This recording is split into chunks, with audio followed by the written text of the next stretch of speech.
22절로 24절. 그러자 그의 삶에 관한 말씀이 예루살렘 안에 교회의 귀 삶에 이르러 들려졌고 저의 삶이 바나바를 안디옥까지 직행하라고 파송하였다. 그가 도착하여 하나님의 은혜를 보고 기뻐하고 주께 향해 머물 마음의 제안으로 모든 삶을 위로하더라. 그는 선한 장정이요 성령과 믿음에 충만한 자이더라. 그리고 넉넉한 무리가 주께 더하여졌다. 예루살렘, 성경에서 나오는 애굽으로부터 출발하여서 광야, 가나안, 그 다음에 예루살렘, 다 교회의 삶을 이야기하고 있습니다. 예루살렘, 이 야라라고 하는 단어와 샬렘이라고 하는 히브리어의 합성어인데, 그럼 예루살렘은 어떤 곳이냐? 지명이기도 하지만 우리여야 된다는 거예요. 하나님을 믿는 사람들이 예루살렘이어야 된다는 겁니다. 우리가 새 예루살렘 성이 되어야 되는 것처럼 새 예루살렘의 교회가 되어져야 되는 겁니다. 예루살렘, 물과 같이 흐르다라는 뜻입니다. 샬람이라는 단어는 평화라는 단어이기도 하고 회복이란 단어도 번성한다는 단어도 굉장히 많은 단어가 샬렘이라고 하는 단어에 함축되어져 있어요. 그럼 예루살렘이라는 단어는 평화의 터에 흘러야 되는데 평화의 터로 흘러가야 되는데 흐르지 못하는 인생들이 너무 많다는 겁니다. 그 말씀이 흐를 수 있도록 그 수압을 조정해 줄 수 있어야 되고 말씀으로 흘러갈 수 있도록 그 물줄기를 보내줄 수 있어야 된다는 겁니다. 그곳을 바로 예루살렘이다 이렇게 얘기합니다. 평화롭게 되어지기 원하죠. 많은 사람들은 지구촌의 평화 아니면 각자의 삶의 평화. 그럼 평화가 되어지려면 어떻게 해야 되느냐? 하나님과 일치해야 되죠. 아멘. 하나님과 일치되어지면 그 인생은 회복이 되어집니다. 그래서 회복되어져야 그리고 번성케 되어질 수 있고 번성케 되는 그 삶으로 각자의 삶에게 지불되어져야 된다는 거예요. 번성했는데 평화는 되었는데 그게 지불되지 않으면 아무 소용이 없죠. 통장에 돈은 많은데 숫자는 많은데 통장에서 그거를 인출할 수 없다면 아무 소용이 없는 거죠. 그런 것처럼 하나님을 믿는다는 건 뭐냐? 내가 필요에 따라서 지불되어져야 되는 것이 있어야 된다는 겁니다. 그리고 이 샬렘이 지불되어져야 된다는 거예요. 그래서 하나님과 내 자신에게 보답하는 겁니다. 그럼 지불되지 않으면 넉넉해질 수가 없죠. 넉넉해지지 않으니까 옹색해지고 옹색해지니까 자꾸 삶 속에서 부딪히는 불협화음이 만들어지게 된다는 겁니다. 이렇게 예루살렘처럼 굽이굽이 흘러가서 많은 사람들에게 기초를 놓아주고 그리고 그 기초는 무엇이 되어져야 되느냐? 살아있는 교훈이어야 된다는 겁니다. 그래서 오늘도 저는 여러분들에게 쏘겠습니다. 아멘. 뭘 쏘느냐?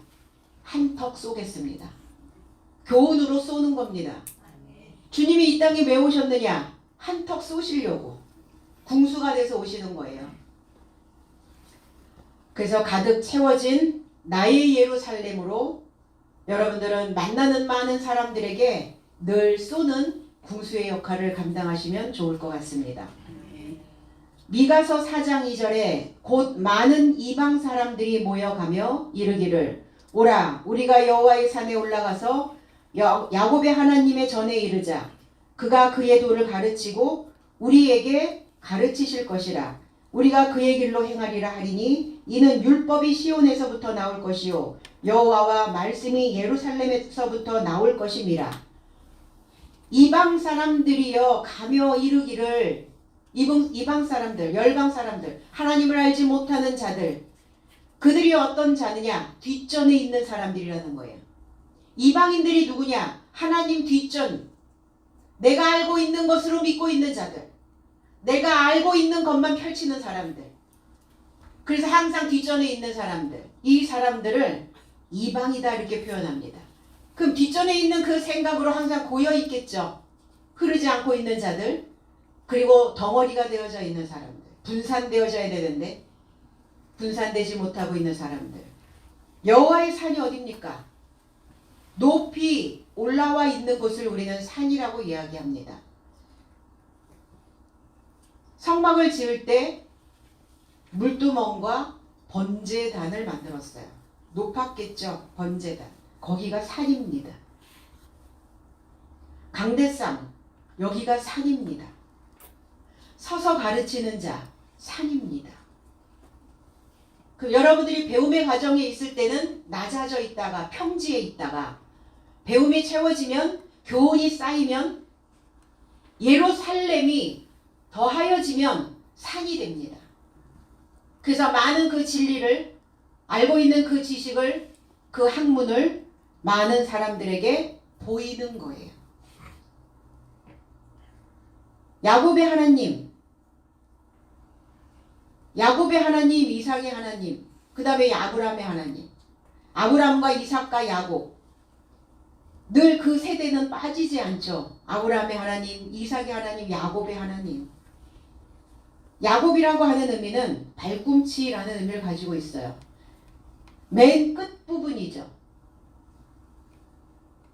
우리의 신체의 맨 끝에 부분이 이렇게 돌출되어져 있는 것을 우리는 볼 수 있습니다. 맨 마지막까지 달려가고 있는 자. 맨 끝까지 달려가서 끝장을 보고 있는 자. 이 자를 야곱이라고 말합니다. 우리도 신앙 안에서 끝까지 달려가야 되죠. 그래서 발꿈치를 잡아야 합니다. 돌출되어져 있는 그 하나님의 지식을 붙잡아야 그래야 끝장을 볼 수 있다는 겁니다. 내가 알고 있는 개념을 밀쳐내지 않으면 들어갈 자리가 없어요. 야곱은 어떤 자냐? 밀쳐내고 들어가다. 이런 의미를 담고 있더래, 이름 안에. 그래서 그 법의 진리를 듣고 하나님의 집이 되어진 자를 우리는 야곱이라고 말합니다. 그럼 저와 여러분 믿어야죠. 저와 여러분들의 믿음이 야곱의 하나님으로 말씀되어져야 된다는 겁니다. 야곱의 하나님. 그래서 그의 도를 가르치고 그랬어요. 그의 도를 가지고 하나님의 도, 길입니다. 여정입니다. 내가 길이요 그랬죠. 내가 그 방법이다. 무엇을 위한? 물같이 흐르게 하는 그 사역에 내가 그 방법을 가지고 왔다. 예루살렘이 되기 위한 그 방법을, 그 수단을 나는 너희에게 가르칠 것이다. 나의 사역으로 그 방법으로 우리를 걷게 하신다는 겁니다. 우리가 오늘 신앙생활을 하는 것, 오늘 여기에 와서 믿음 생활을 하는 것, 오늘 교회에 와서 예배를 드리고 오늘 하나님의 말씀을 듣는 것, 이것 자체가 사역입니다. 우리는 사역 이러면 정해진 직분자들만 하는 거라고 생각을 하죠. 그러나 그리스도인들은 모두가 다 사역자라는 거예요. 모두가 다 일하는 자인데 무슨 일을 가장 먼저 해야 되느냐? 말씀을 듣는 일을, 그리고 예루살렘이 되기 위하여 이 말씀과 함께 내가 뭉쳐져 있지 않고 흘러가야 되는 그 일을 우리는 반드시 해야 된다는 겁니다. 아멘. 율법이 시온으로부터 나온다. 율법은 법칙입니다. 계명입니다. 법령입니다. 그리고 교훈입니다. 모세를 통해서 율법을 주셨죠. 지켜야 되는 덕목들입니다. 그 율법이, 그 법이, 법령이, 그 십계명이 어디로부터 나오는가? 시온으로부터 나온다고 이야기합니다. 시온은 빛나다라는 의미를 가지고 있고 기둥이라는 의미를 가지고 있기도 하고 안내판이라는, 표지판이라는 그 의미를 가지고 있습니다. 안내하는 기둥이 되려면, 빛이 나려면 바싹 말라야 해요. 그래서 시온이라고 하는 그 의미 속에 바싹 마르다, 가물다, 이런 의미를 가지고 있어요. 그럼 뭐는 말라야 되고, 애굽은 말라야 돼. 애굽 교회는 말라야 되죠. 애굽 교회가 어떤 교회입니까? 사람을 노예로 만드는 곳입니다. 종교 집단, 각자의 의식은 없고 각자의 살아있는 내 자의적인 의식은 없는 집단 의식만 있는 곳, 그곳을 애굽 교회라고 말합니다. 그러니까 뭉쳐서 가는 거예요. 우리는 하나가 되면 좋을 것 같죠. 남편과 아내가 결혼을 했을 때 일심동체가 되어져야 된다라고 말합니다. 인간은 절대로 일심이 동체가 될 수 없습니다. 한 그릇에 담겨서 각자의 주도적인 숨을 내쉬지 못하고 공기를 가지고 나의 공기를 가지고 호흡해야 되는데, 숨 쉬어야 되는데 내 공기를 가지고 숨을 쉬지 못하는 종교 집단. 그러니까 뭐만 해요? 공기를 읽고만 있어요. 다른 사람의 눈치를 보고, 저 사람이 이렇게 하니까 나도 이렇게 해야 되고, 저렇게 하니까 저렇게 해야 되고, 따라쟁이들. 거기서 뭔가 풍 튀어 올라오면 반동이죠. 반동분자. 반역자죠. 그래서 막 사람들이 비난이 쏟아지고, 그게 두려우니까 내 숨은 쉬지 못하고 공기를 읽기만 하고 있는. 그러니까 숨이 안 쉬어지니까 어때요? 과호흡이 생기겠죠. 답답해요. 교회를 다녀도 답답하네요. 말씀 들어도 답답하네요. 시원하지가 않아요. 호흡이 안 돼요. 하나님과 함께 내가 들숨 날숨이 되어야 되는데, 들이 쉬어야 되는데 들이 쉬지를 못하고 있는 거예요. 바로 이곳이 하나님의 법이 살아서 움직이는 시온이어야 된다는 겁니다. 아멘. 내 사상은 말라야 하죠. 내 생각은 바짝 말라야 됩니다. 그래야 그때서부터 광이 나기 시작해요. 빛이 나기 시작합니다. 여호와의 말씀이 예루살렘에서부터 나올 것이니라. 여호와의 말씀이 예루살렘이 되어야 튀어나온다고요. 그러니까 저와 여러분들이 예루살렘이 되어야 하는 것이 맞습니다. 그것은 어디냐? 교회였다고요. 에클레시아, 에크라고 하는 것, 몸으로부터 나오다, 몸으로부터 칼레오, 부르다, 강권하다, 격려하다, 외치다, 불러내다, 이런 곳입니다. 어디로부터? 내 사상으로부터 불러낸 곳. 불러내서 바깥으로 나오면, 그 생각이 튀어나오면 이제 하나님이 초청해 주시는 곳이 바로 교회라고 합니다. 고린도전서 1장 2절로 3절에 고린도에 있는 하나님의 교회 곧 그리스도 예수 안에 거룩하여지고 성도라 부르심을 받은 자들과 또 각처에서 우리 주 곧 그들과 우리의 주 되신 예수 그리스도의 이름을 부르는 모든 자들에게 하나님 우리 아버지와 주 예수 그리스도로부터 은혜와 평강이 있기를 원하노라. 교회가 되어져야 은혜와 평강이 있어질 수 있다. 원어 해석은 고린도 안에 있는 하나님의 교회에게 그리스도 예수 안에서 거룩하여진 성도 삶으로 초청된 삶에게 내 삶과 저 삶의 모든 곳 안에서 나의 삶의 주 예수 그리스도의 이름을 함께 직접 초청하는 모든 삶에게, 너의 삶에게 나의 삶의 아버지 하나님과 그리스도 예수 주로부터 은혜와 평화다. 누구에게 지금 이 메시지를 주고 있는가? 고린도 안에 있는 하나님의 교회에게, 그리스도 예수 안에 거룩하여진 성도 삶으로 초청된 삶에게, 나의 삶과 저들의 삶이 그 모든 곳 안에서 나의 삶이 주 예수 그리스도의 이름을 함께 직접 초청하는 모든 삶에게. 그러니까 우리는 하나님이 우리를 초청해 주기만을 기다하고 있다. 그러니까 하나님이 우리를 초청했다면 그 다음에 초청받은 우리는 하나님을 직접 초청하셔야 된다는 거예요. 아멘. 하나님이 우리를, 내 이름을 불러주셨으니까, 나를 불러내주셨으니까 나는 초청받은 자로 그냥 가만히 있으면 되겠구나라고 생각을 하는 거죠. 그렇지 않죠. 초청받은 자들은 그 잔치자리에 가서 주인을 초청하셔야 된다는 겁니다. 나를 좀 봐주십시오. 내가 당신의 부름에 왔습니다. 그렇지 않으면 내 밥그릇을, 내 자리를 빼앗기게 되어진다는 거예요. 그 주인이 다른 사람의 자리에 늘 가서 인사하고 눈 맞추고 웃고 이러는데 내 자리에는 안 오네? 그럼 뭐 하셔야 돼요? 부러워하기만 할 건가? 아니면 언젠가 저 주인이 내 자리에도 오겠지라고 마냥 기다릴 것인가? 그렇지 않다라는 거예요. 주의 이름을 함께 직접 초청하는 모든 삶에게 이렇게 주는 메시지입니다. 고린도가 어딥니까? 뿔이라고 하는 그 의미를 가지고 있어요. 뿔 안에 있는 하나님의 교회. 뿔이라는 거, 뿔이 나, 머리에 뿔이 났다. 엉덩이에도 뿔이 나죠. 못된 송아지. 엉덩이에 뿔이 난대요. 엉덩이에도 뿔이 나고 머리에도 뿔이 나고.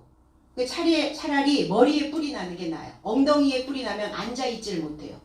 들썩거려요. 거주가 없습니다. 거주지가 없어요. 정착지가 없습니다. 왜? 엉덩이에 뿔 나 있으니까. 머리에 뿔이 나 있다는 것은 많은 지식을 가지고 있다는 거예요. 많은 학문이 있다는 거예요. 배움이 높다는 거예요. 다른 곳에 있는 교회의 교인들보다 굉장히 높은 지식을 소유하고 있는 자들이기도 합니다. 그러니까 고린도에 있는 사람들은 뭘 사모했어요? 은사를 사모했단 말이에요. 하나님의 은혜를, 하나님의 선물을. 그러니까 고린도 안에 있는 하나님의 교회에 거룩하여진 성도들의 삶은 그냥 가만히 있질 않아요. 그리스도 예수를 직접 초청하러 발벗고 나서는 자들이 그 열성이 있었던 자들입니다. 그 하나님의 교회에 그리스도 예수 안에서 거룩해져 있어야 교회로 초청되어 줄 수 있다고요. 거룩해. 어떻게 거룩해지는가? 말씀이 있어야죠. 말씀이 흘러가야 거룩해지죠. 말씀의 깨달음이 있어야 씻겨지죠. 씻겨지지 않는데 무슨 수로 거룩해진단 말입니까? 내 의식은 없고 내가 주도적으로 호흡하지 못하면서 공기를 맨날 읽고 있으면서 내가 무슨 수로 거룩해질 수 있겠어요? 그리스도 예수를 직접 초청해야 하나님의 교회가 되어줄 수 있습니다. 그리스도를 초청하는 이유는 기름지기 위해서죠. 지혜를 얻기 위함입니다. 진리에 있기를 원하는 거예요. 기름진 진리의 말씀을 우리는 초청하는 겁니다. 그 진리의 지식을 초청한 교회는 어떤 곳이냐? 청정지역이죠. 오염되지 않은 곳입니다. 그래서 마음대로 호흡할 수 있는 하나님의 말씀과 내 삶이 친밀감을 형성해서 주거니 받거니 호흡할 수 있는 그곳을 우리는 교회라고 말합니다. 그러기 위해서는 오염된 공기를 뿜어내서는 안 되죠. 우리 산에 가는 이유가 뭡니까? 왜 산을 좋아해요? 맑은 공기를 마실 수 있으니까. 피톤치드, 그 나무에서 뿜어내는 탄소를 받아들이고 산소를 내놓고, 그러니까 우리는 그 신선한 공기를 마시려고 산에를 가는 것이지 거기 경치 보려고 가는 게 아니라는 거예요. 교회 왜 오는 겁니까? 신선한 공기 마시려고요. 아멘. 오염되지 않은 공기. 왜 우리는 한 주간 살면서 많은 온갖 5만 가지의 생각으로 인해서 우리 안에 오염이 되어져 있어요. 공기가 오염되었단 말이에요. 기분도 나쁘고 때로는 감정도 상하고 속도 상하고 속도 썩고 이러면서 숨 쉴 수 있는 공간이 별로 없었어요. 세상살이에서는. 그 교회 오면 신선한 메시지가 그 산으로부터 내려와서 그 공기를 흠뻑 마시고 들이마시고 가는 거죠. 폐활량이 내 폐에 가득 채워져서 가는 겁니다. 미적지근한 신앙, 무슨 맛인지 모르는 밍숭맹숭한 그러한 신앙은 공기를 제대로 마시지 못한다는 겁니다. 과거 속에 갇혀있는, 그래서 진실된 내 자신을 잃어버리는 삶, 그 사람에게는 교회가 되어져서 교회로 위로받지 못한다는 거예요. 그러니까 우리가 교회에 와서 위로받으려면 내가 교회여야 된다는 거예요. 아멘. 그리고 내가 교회이기를 간절히 소망해야 된다는 겁니다. 아멘. 진리로 들이내신 숨으로 하나님과 친밀감이 되어져야 그래야 우리는 자라날 수 있습니다.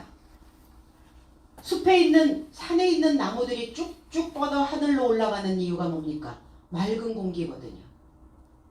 사람들 그렇습니다. 입에서 나오는 그 신선한 그 메시지가 사람들의 생각들을, 사람들의 오염된 생각들을 버리게 만들 수 있는, 그리고 그 생각들이 하늘을 향하여 뻗게 만드는 그 요소가 되어줄 수 있습니다. 바나바를 예루살렘에 파송을 하게 됩니다. 바나바라고 하는 의미는 예언자의 아들이라는 뜻도 가지고 있고 위로의 아들이라는 뜻도 가지고 있습니다. 바르바나스거든요. 바르바나스. 바르라고 하는 단어가 아들이라는 뜻이고 나바라고 하는 단어가 예언하다라는 의미를 가지고 있어요. 사울이 예루살렘에 이르러서 제자들과 친해지려고 시도했을 때 사울의 전적을 알고 있죠. 우리는 사울은 괴팍하고 악독하고 예수 믿는 자들을 핍박하고 스데반 집사가 죽는 그 현장에 있었고 그런 자가 이제 어느 날 하나님을 영접했단 말이에요. 그럼 그 전에 하나님을 안 믿었냐? 하나님을 안 믿었죠. 뭘 믿었던 거예요? 자기의 머리에 들어있는 것을 믿었던 거예요. 자기 안에 있는 공기로 숨 쉬고 있었던 거예요. 하나님과 호흡하고 있지 않았다는 겁니다. 그래서 그 제자들과 친해지려고 시도를 했을 때 사울이 그리스도의 제자가 되었음을 믿지 못했습니다. 사람들은 두려워하고 있었어요. 저 자가 또 우리를 공회에 넘기려고 온 자가 아니냐. 이랬을 때 바나바가 나섭니다. 바나바가 사울을 데리고 그 사도들을 향해서 인도를 합니다.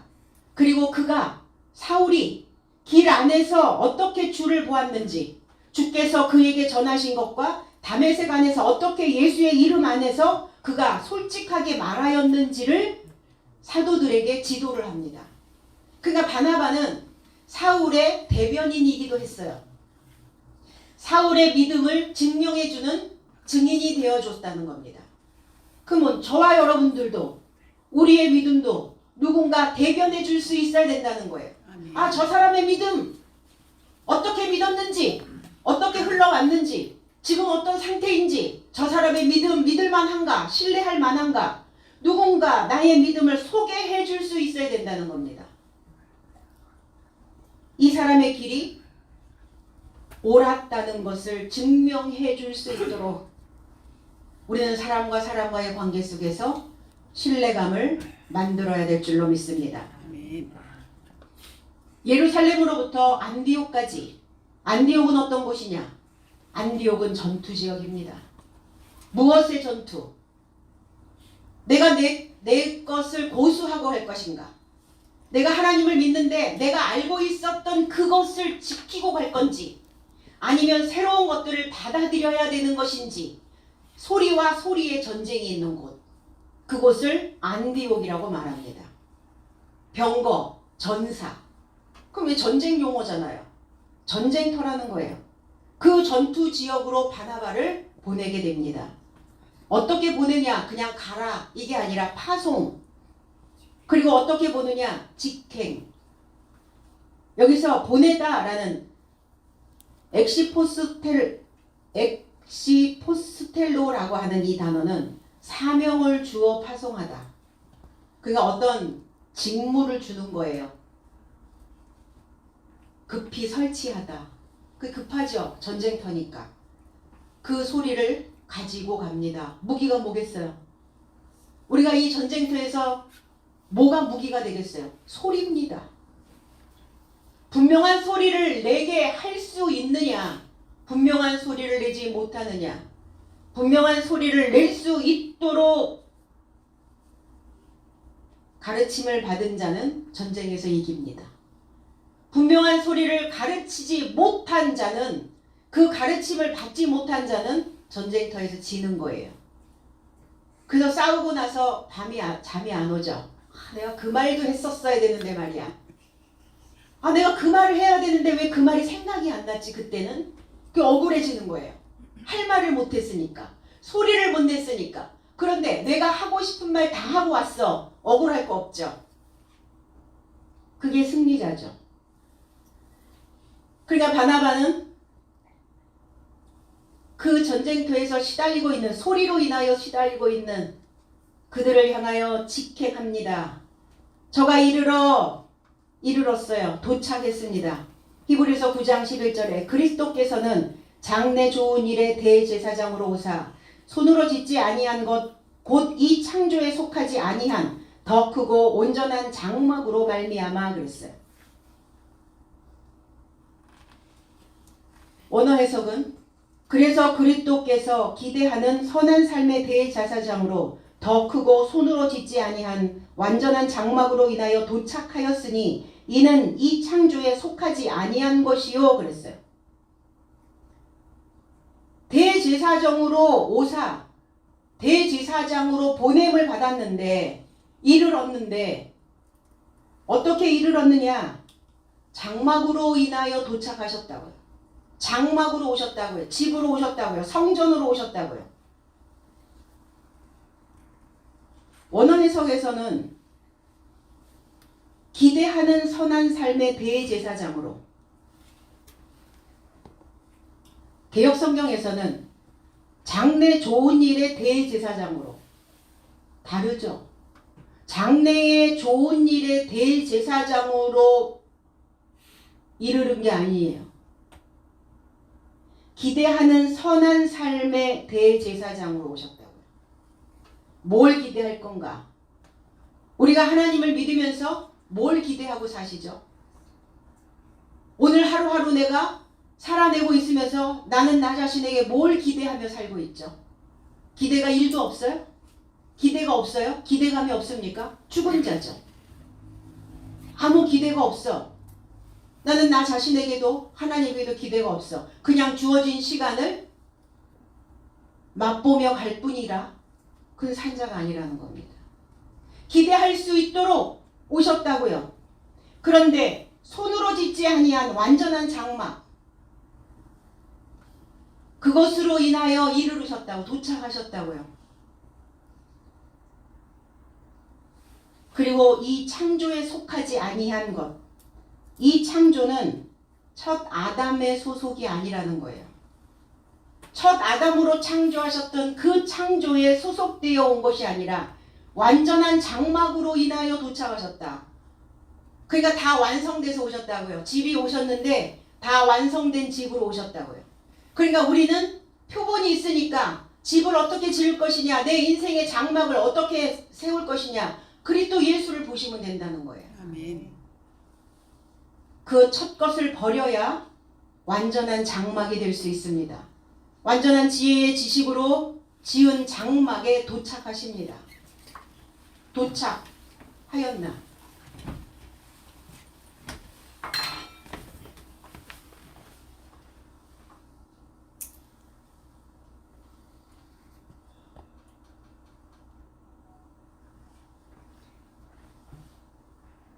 나의 삶에 그리스도 예수가 도착하여 계신가?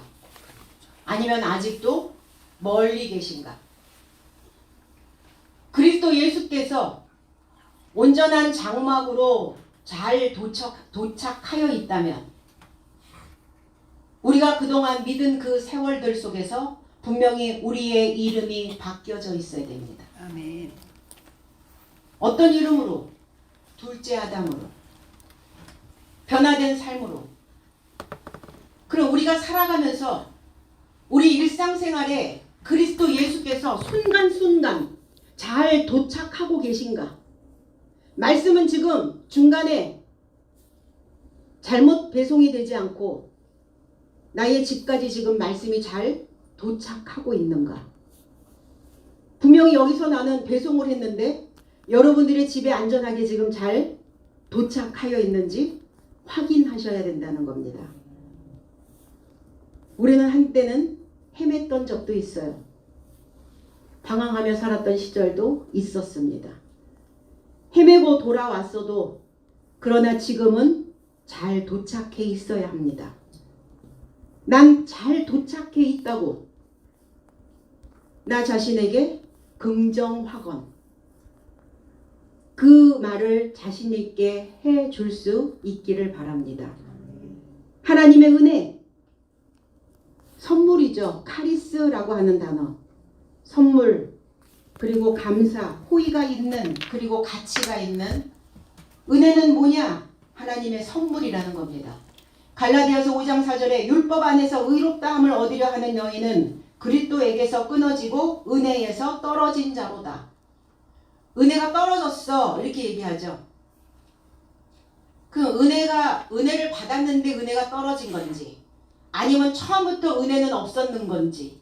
그럼 하나님이 우리에게 주셨는데, 선물인데, 하나님이 우리에게 가치 있는 인생을 주셨는데 어느 날 가치가 있어졌다가 어느 날은 형편 없어졌다가 볼품 없어졌다가 그렇게 되어진다는 건가? 하나님은 여전히 주셨는데 우리가 그 가치를 소중하게 생각하지 않았기 때문에 그게 없어져 버리는 거예요. 원어 해석은 율법 안에서 의롭게 된 너희 삶은 그리스도로부터 쓸모없게 되었고 은혜에서 떨어졌도다 그랬어요. 은혜에서 떨어진 자. 율법 안에서 의롭게 되었다. 그러니까 모세의 가르침 안에만 있으면 그 수준은 초등학문 수준이란 말이에요. 기복적 사상. 그 단어가 어떻게 쓰이는지조차도 모르면서 그냥 쓰고 있는, 버릇처럼 읊조리고 있는 초등학생 아닙니까? 뜻은 모르는데 말은 하고 있어. 그 뜻이 무슨 뜻이냐고 물어보면 모른대. 그게 율법 안에서 의로워졌다라고 착각하고 있는 자들의 모습이라는 겁니다. 나는 교회를 다니고 있으니까 당연히 완전해졌다라고 생각할 거예요. 그러나 성경은 그렇게 얘기하고 있지 않다는 거예요. 나뉘어진다는 겁니다. 분명히 다르다는 겁니다.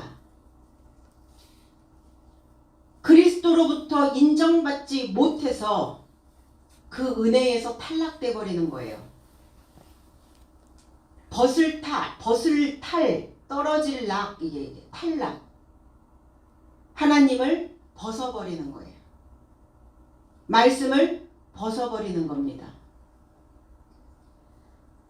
영적 하나님이신 성경 말씀에는 집중하지 않고 자기의 기분에 따라 흘러가는 그러한 인생들이 늘 거기에서 탈락되는 거예요. 제도 안에 들어와야 되는데 제도 안에 들어오지 못하는 자들이, 혼자 그냥 흘러다니는 사람들이, 이게 은혜에서 탈락된 자들의 모습이죠. 그러니까 그리스도로부터 쓸모없게 되었다고요. 인정하지 않는다고요. 그런 인생들은 교회를 아무리 다녀도, 교회에서 아무리 뭐를 해도, 어떤 퍼포먼스에 들어가도 소용없다는 얘기예요. 은혜에서 떨어지면. 하나님의 선물, 그리스도 예수. 그리스도 예수예요. 은혜는 뭐냐? 그리스도 예수입니다. 아멘. 그리스도 예수가 없으면 은혜가 아니에요. 그리스도 예수는 뭐냐? 기름 부음을 받은 자예요. 기름 부음. 어떤 기름? 성경입니다. 성경의 진리, 성경의 지식. 그래서 이 낱말 하나하나를 쪼개서 기름 짜는 거예요. 그것이 우리에게는, 우리의 삶을, 그 지식은 풍요롭게 만들어준다는 겁니다.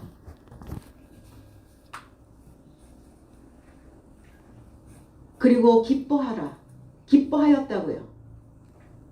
유쾌하게 되다, 행복하다, 유복해진다, 넉넉하고 부유해진다는 거죠.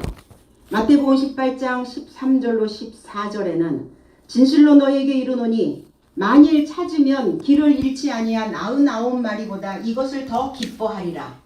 이와 같이 이 작은 자 중에 하나라도 잃은 것을 하늘에 계신 너희 아버지의 뜻이 아니니라.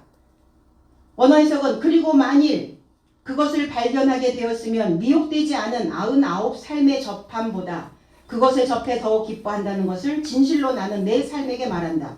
이같이 작은 삶의 하나가 파멸하고자 하는 것은 하늘 안에 계신 내 삶의 아버지 뜻이 아니니라. 아버지의 뜻이 아니다. 99마리, 100마리의 양이 있었는데 그 비유를 하는 거죠.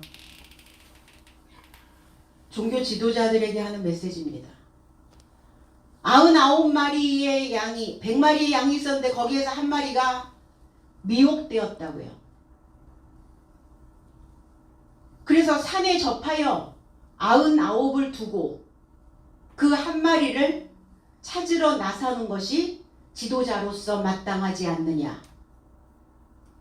그러면 지금 종교 행위를 하고 있는 너희들이 미혹되어져 있다.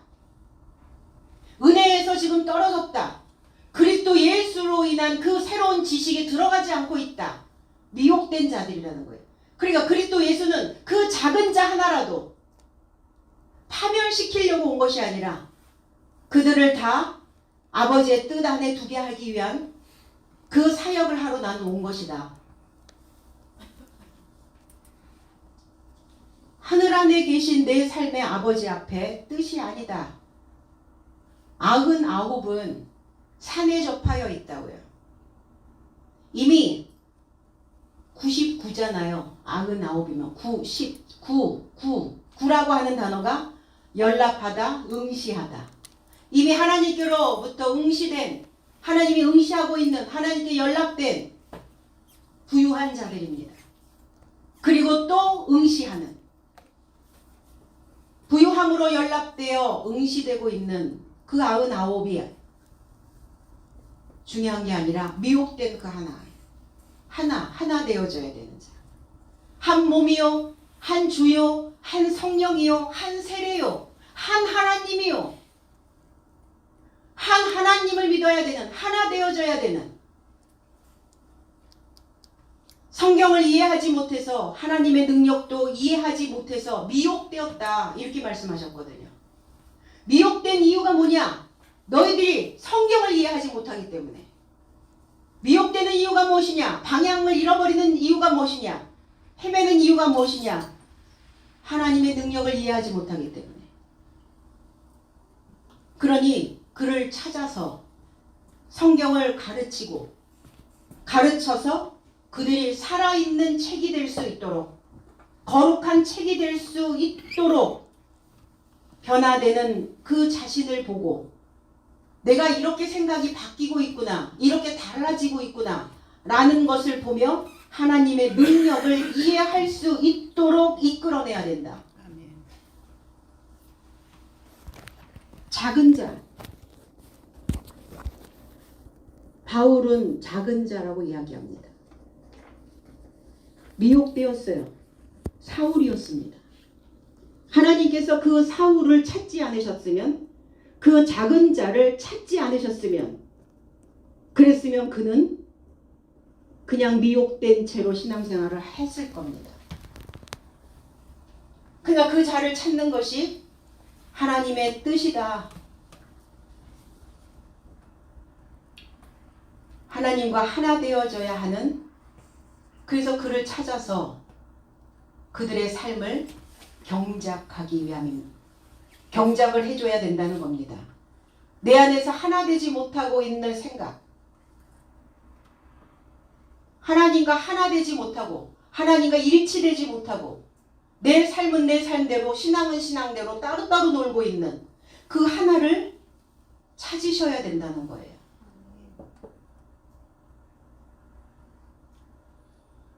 우리의 생각과 우리의 마음이 일치되지 못하는, 몸 따로 마음 따로 놀고 있는 사람들, 그거 하지 말아야 되는데, 그거 그렇게 해야 되는데 안 하고, 하지 말아야 되는데 하고, 일치되지 못하고 있는 그 하나, 그걸 찾아야 된다고요. 굳은 마음으로 붙어있으라. 굳었다라고 하는 굳은, 이거는 뭔가를 제한하다 이런 의미예요. 그 마음에 뭔가를 제한하는 것이에요.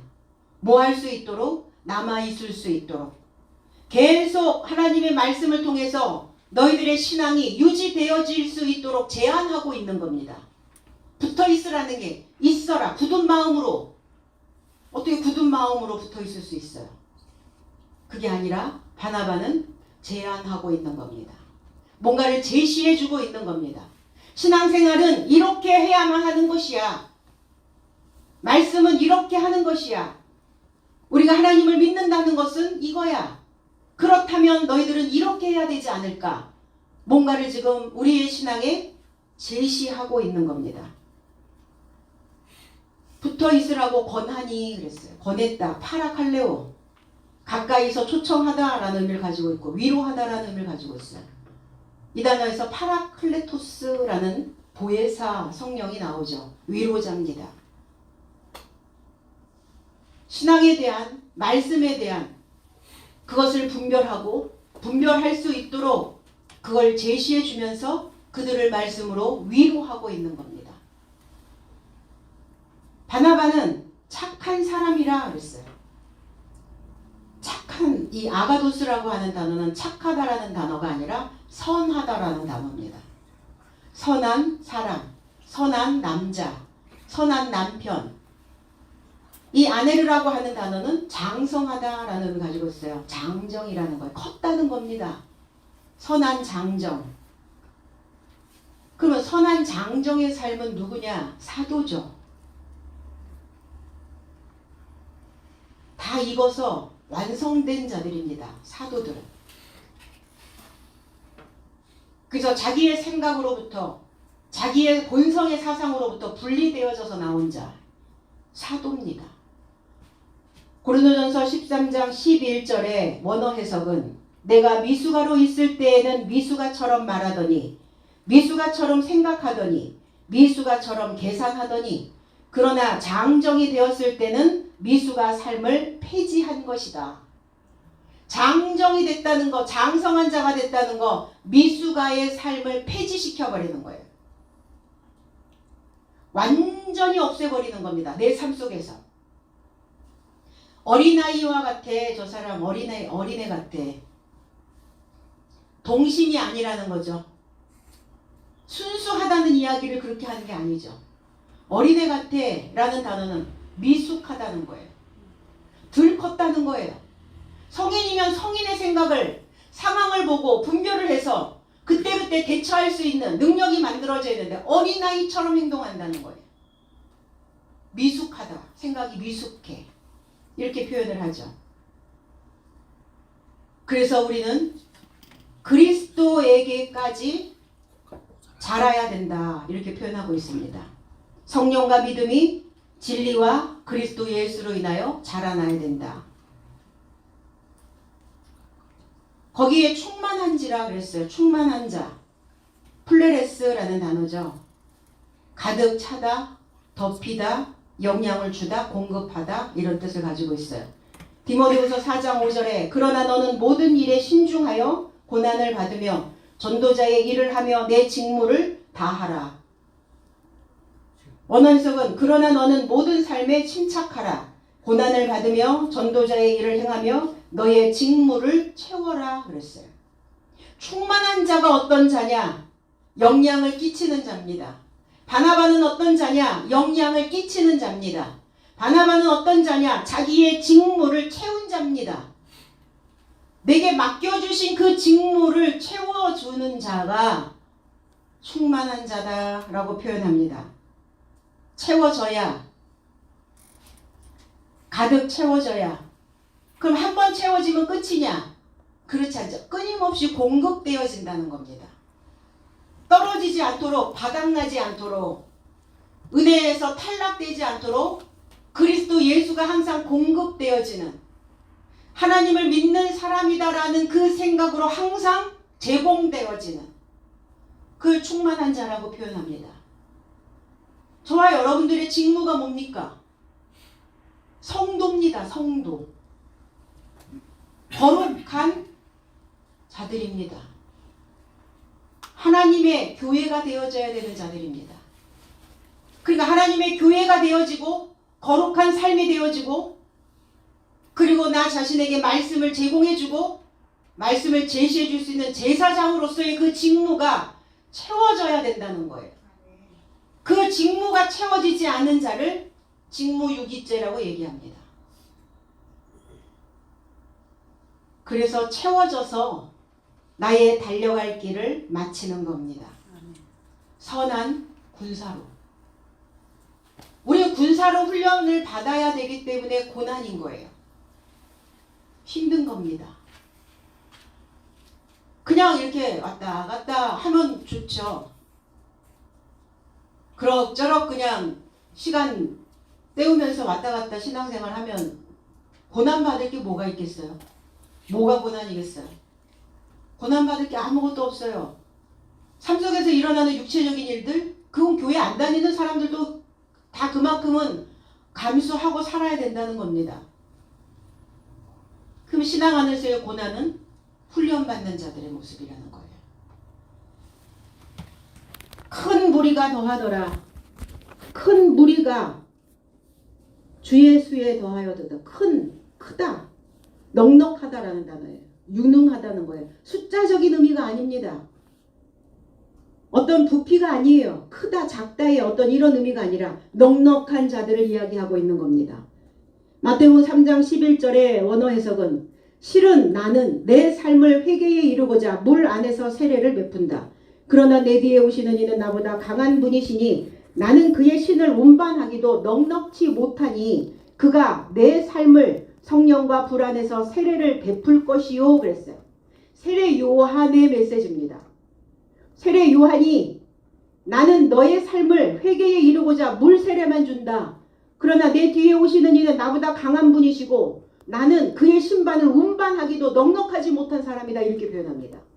세례 요한 자기 자신은 넉넉하지 못하다 이렇게 표현을 해요. 나는 유능한 사람이 아닙니다. 아니 신발을 운반하는데 뭐 넉넉함과 유능함이 필요한가요? 그 신발이 무엇이길래 그리스도 예수의 신발이 무엇이길래 그것을 운반해 가는데 넉넉하지 못하다라는 표현을 할까요? 신은 뭐냐? 신은 땅은 하나님이 밟고 서야 되는 발등상이와 같습니다. 그 신은 뭐냐? 그 발을 감싸고 있는 거예요. 발을 감싸고 있는 것. 그래서 우리가 복음을 전할 때는 그 발에 신을 신어야 됩니다. 빛난 주석과 같은 발. 발에 무엇이 감겨져 있느냐? 발에 무엇을 묶었느냐예요. 그리스도 예수의 그 진리로 묶여 있느냐? 아니면 세례 요한의 그 물로 묶여 있느냐? 자기의 생각으로 발이 묶여 있느냐? 발 너무 중요하죠. 발이 묶이면 아무것도 못합니다. 그래서 그렇게 얘기하죠. 세상 사람들도 좋은 신발은 나를 좋은 곳으로 데려다 준다. 그리스도로 옷 입는 것뿐만이 아니라 머리부터 발끝까지 그리스도로 신을 신는다는 건 우리를 선한 곳으로 데려다 주신다는 겁니다. 아멘. 그러니까 그리스도의 그 신, 나는 그 지식의 분량을 내가 넉넉하지 않기 때문에 그리스도의 지식으로 그 분량이 넉넉한 자가 아닙니다. 그 표현을 세례 요한은 이렇게 하고 있는 거예요. 나는 그리스도의 지식이 넉넉하지 않은 자입니다. 그리스도의 그 신을, 그 발을 감싸고 있는 그 소식을, 복음을 운반하기에 유능한 자가 아닙니다. 말씀을 풀어서 흘러갈 수 있도록 해석해줘야 되는데 나는 그 지식이 부족한 자입니다. 그 표현을, 그 메시지를 세례 요한은 하고 있는 거죠. 무엇이 여러분들의 발을 감싸고 있습니까? 여러분들의 발에는 어떤 신이 신겨져 계세요? 모세를 부르셨을 때 네 발에 신을 벗어라 그러셨거든요. 애굽에서 신었던 신, 그 사상 벗어라. 사람의 생각 벗어버려라. 그리스도로 신 신는 겁니다. 우리는. 아멘. 우리는 그 신을 신고 세상 사람들은 꽃길이 최고의 길이지만 우리는 하늘길을 걷는 겁니다. 하늘을 아는 거예요. 새 신을 신고 그 신이 우리의 삶을 넉넉하게 유능한 삶으로 운반해 주실 것을 믿습니다. 아멘. 그리고 더하여지리라. 증가되어지다, 덧붙이다, 반복하다 이런 의미를 가지고 있어요. 마태복음 6장 33절에 그런즉 너희는 먼저 그의 나라와 그의 의를 구하라. 그리하면 이 모든 것을 너희에게 더하시리라. 원어 해석은 그런즉 내 삶은 먼저 하나님의 나라와 그의 의를 찾으라. 그리하면 이 모든 삶이 내 삶에게 더해질 것이다 그랬어요. 찾으라고요. 구하는 게 아니라 찾으라. 하나님의 나라, 그리스도 예수죠. 하늘나라가 가까이 왔다. 천국이 가까이 왔다. 회개하라. 결합되어져라. 메타노이에오 그리스도 예수와 결합되어져라. 연합되어져라. 하나 되어져라. 천국은 그리스도 예수입니다. 천국은 어떤 곳이냐? 기름진 곳입니다. 사람들은 무엇을 원하느냐? 기름진 삶을 원합니다. 그래서 다 천국 가기를 원하는 거예요. 기름진 삶을 경험하려고. 그럼 이 땅에서는요. 살아있을 때는 퍼석퍼석 소리 나는 삶으로 살아가야 됩니까? 그렇지 않죠. 살면서 천국이 되지 않는데 죽어서 어떻게 천국을 간단 말입니까? 살아있을 때 만들어내는 거예요. 창조하는 겁니다. 하나님의 나라, 그리스도 예수를 찾는 겁니다. 그리스도 예수를 어디서 찾아요? 어떻게 찾습니까? 말씀을 탐구하는 겁니다. 말씀 속으로 들어가는 거예요. 말씀을 배우는 겁니다. 말씀을 깨닫는 겁니다. 이것을 하나님의 나라라고 얘기합니다. 하나님의 나라의 의를 찾는 것이다. 그래서 나의 삶의 복음으로 더해져서 우리 모두가 다 선한 열매로 장성하여지면 넉넉한 믿음의 일꾼이 되어줄 수 있을 것입니다. 아멘. 그 일꾼에게 하나님의 나라를 떼어주신다고요. 하나님의 나라를 지불해 주신다는 겁니다. 우리 모두가 다 오늘 그 하나님의 나라를 떼어 받으시고 그 의를 지불 받으시고 그렇게 될 수 있도록 오늘 양식이 있는 자로 준비되어지시기를 나사렛 예수 그리스도의 이름 안에서 축복드립니다. 아멘.